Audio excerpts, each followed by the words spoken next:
and welcome to Chapter 2 of Business 110. This chapter is all about business ethics. One of the things that I really want you all to understand is that ethics does not necessarily mean legal and illegal. One of the examples I use, if you're a parent, and I know many of you aren't, but if you're a parent and somebody has kidnapped your child and is demanding ransom or they will kill them, and you can rob a bank to save your child's life, you're going to rob that bank. Now, is it illegal to rob a bank? It is. Is it unethical to rob a bank to save your child? See, that's where things get a little tricky.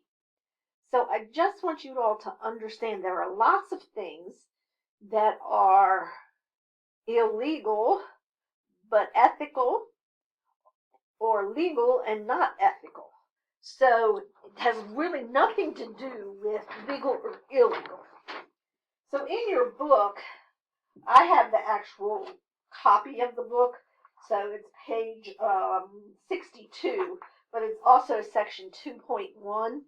There is a whole list of categories of unethical things that businesses can do. And I am not going to go over this whole list. I think that it's a good one to look at.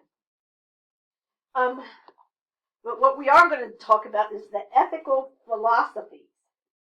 So the first one is the justice philosophy. And that says that in business ethics, what is fair according to the prevailing standards. Now, according to the prevailing standards is very important in here. In the United States, we don't believe in bribes. In some foreign companies, that's just the way business is done. And you have to give a bribe just to get things done. So you just have to remember the prevailing standards.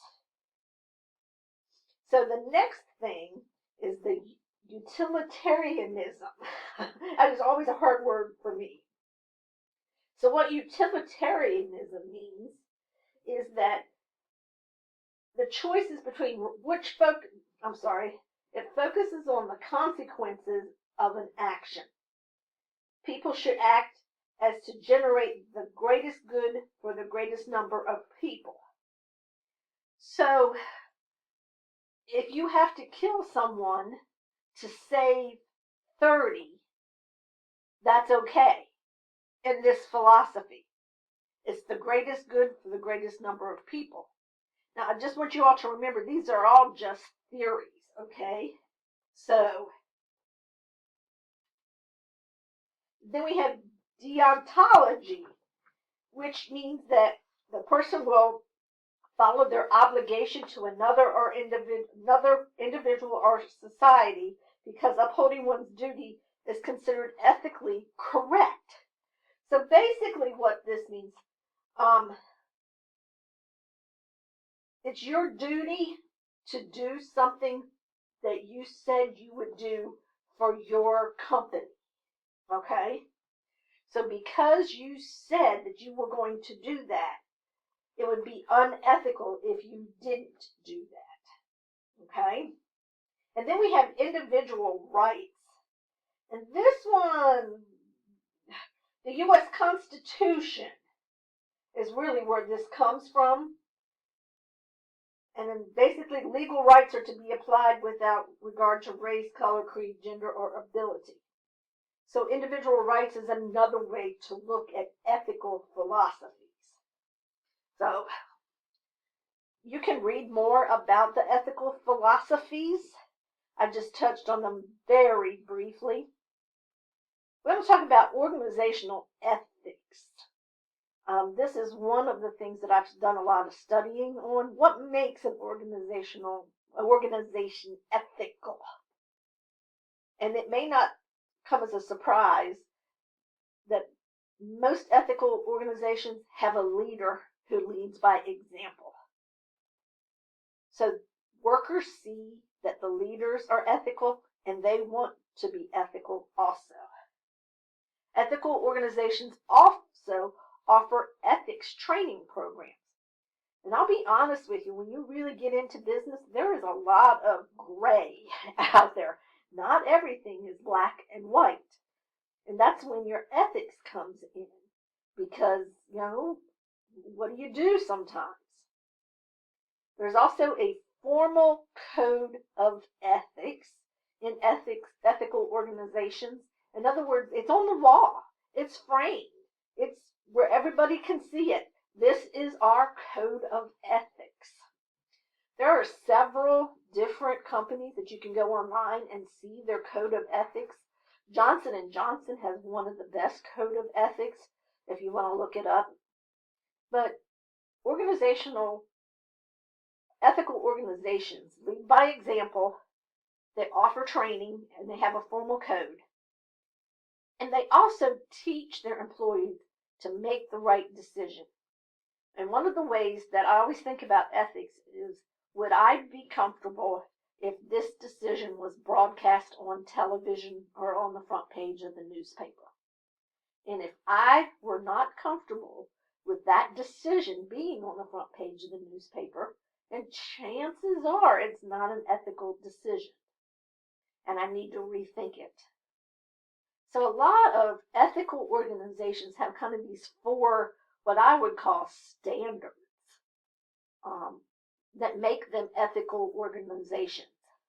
And the thing about ethics is that it only takes one slip up for lots of people to decide that they're not an ethical organization. So socially responsible businesses, voluntary and broad legal and responsible behavior. So you've probably heard of socially responsible businesses. You can probably even think of some socially responsible businesses. Businesses that try to cut back on their waste. Businesses that give to charity. Businesses that allow their employees to donate their time to charity. You wouldn't have to really think too hard to come up with businesses that are socially responsible. And the thing about a socially responsible business is that usually, not always, but usually a socially responsible business, that money will come back to you. So people will come and buy from you because you are a socially responsible business. Because in the grand scheme of things, people want to spend their money with companies that align with their belief system. So this is an example, I am a huge animal lover. So I look for makeup and products that do not test on animals. That's a big deal to me. I am looking for socially responsible business that doesn't do any testing on animals. So that's kind of what I mean by socially responsible.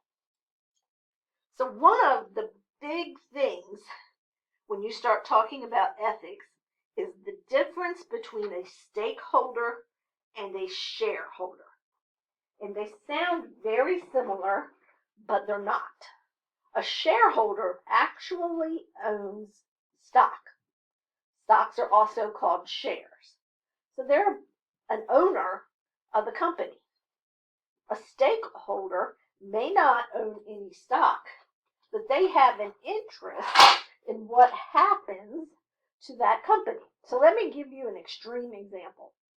You have always wanted to have a fishing pier and a little cabin on this river. And you save and you save, and you finally get the fishing pier and the little cabin, the little beach, and you're just really happy. This is what you've always wanted. But upstream from that, there is some kind of manufacturing plant.